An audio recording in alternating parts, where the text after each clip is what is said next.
we could use that, or You could try it on some, because that is awful small. yeah.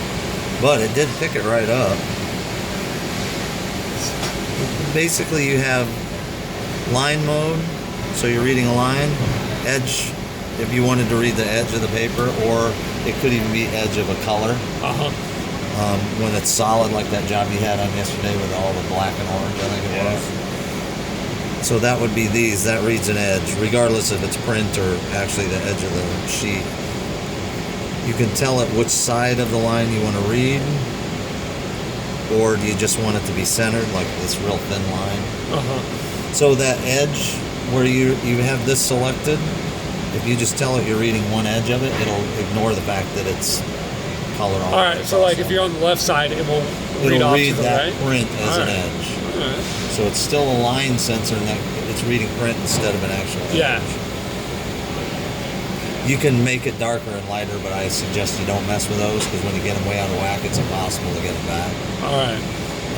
If anything, try tilting this a little bit if you're having trouble with a specific material. Basically, you set up whatever it is you want to look at. Right now we have it online. We want just center, and you just hit calibrate. So, for example, if we move it over to the print and try to calibrate it.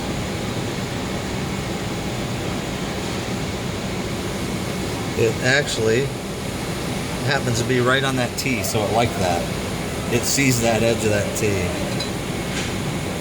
So if it was reading the T like that, it would compensate like every time it passed over? It wouldn't like it very well. Yeah. It would do it though. It would actually, see there, I have it on line, but on the edge, when it does this, you know it's not happy. When you're on line mode, you get one dot. When you're on edge mode, you get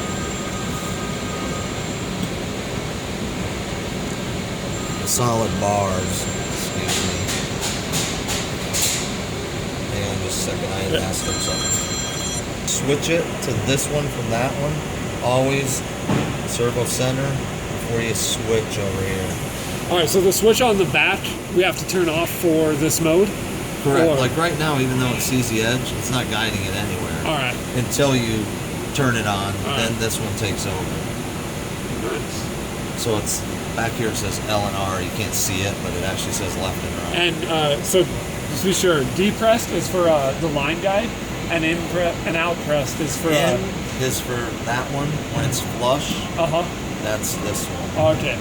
But if you ever get stuck, just go back to servo center, touch it again, and it'll go back to whatever it was. All right. But always servo center first, then change it. Okay. Because if you change it without hitting this, it won't do anything till literally it just decides in the middle of the run. This will go.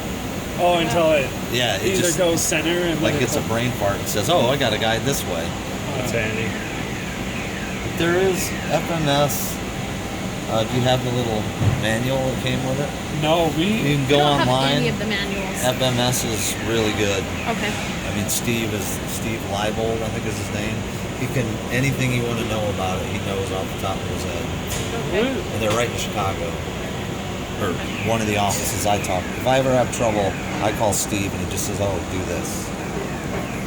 If you're running, say, black material, this works really good because of contrast. But white on the aluminum, sometimes I'll just put black paper, or and literally could be a post-it note stuck on there, just so it has a real nice contrast if you want to use it as an edge guide. Would you constantly do that, or keep it just for the different materials? We actually, for some customers, we send them this roller of color All right. Okay. for different, if you're always doing, for example, clear, it'll see the edge, but it'll also every now and then, or silver, it just sees both of these as the same thing. So you can paint that, or just wrap a piece of paper around it, even a piece of splice tape, just to give it contrast. All right. And it won't mess up the way it guides, it's just so it sees So it the reads edge. the difference. And like I was telling you yesterday, when it loses, so they do a plate clean or whatever, when it loses it, it'll just lock where it was last. It won't hunt for it like that one will. It'll just say, "Hey, the line's gone." I think it does have a millimeter or something it tries, but as soon as it's done its thing and it doesn't find it, it goes back to its position, and then when the line comes back in, it'll take right back up. is. Yeah, it's not like that one where if somebody scallops an edge out, it goes slams to one side. But I would say the first few times you use it, just maybe not go wide open. Just keep an eye on it, because it can be kind of finicky with the edge. And that's why that roller's there, to keep it so where you're looking at it, the web can't flutter. Awesome.